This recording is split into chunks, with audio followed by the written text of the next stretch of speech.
Tonight, the top elections official in Philadelphia is warning of a legal controversy, the likes of which we haven't seen since Florida, and that recount in 2000. Pennsylvania's Supreme Court says mail-in ballots can be thrown out if voters don't follow the instructions precisely. And enough of those ballots could be disqualified to change the outcome in Pennsylvania and maybe even the country. CBS's Major Garrett has more in our series, America Decides 2020, Counting Your Vote.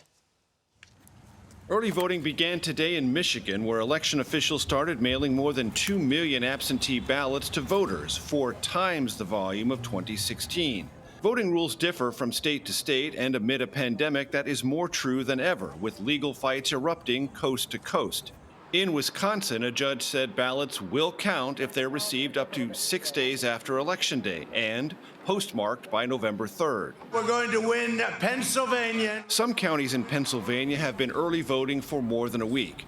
Democratic officials like Philadelphia Commissioner Lisa Deeley fear first-time absentee voters won't use the state's two-envelope process properly. If a person doesn't use the secrecy envelope, their vote will not count.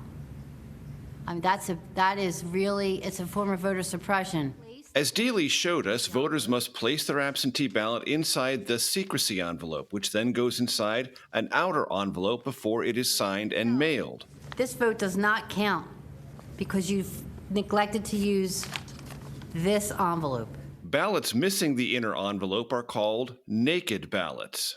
In a letter to Republican state lawmakers, Deeley warned that as many as 100,000 votes statewide could be invalidated because of missing privacy envelopes. That would be catastrophic. Their vote wouldn't count. President Trump won Pennsylvania in 2016 by just over 44,000 votes.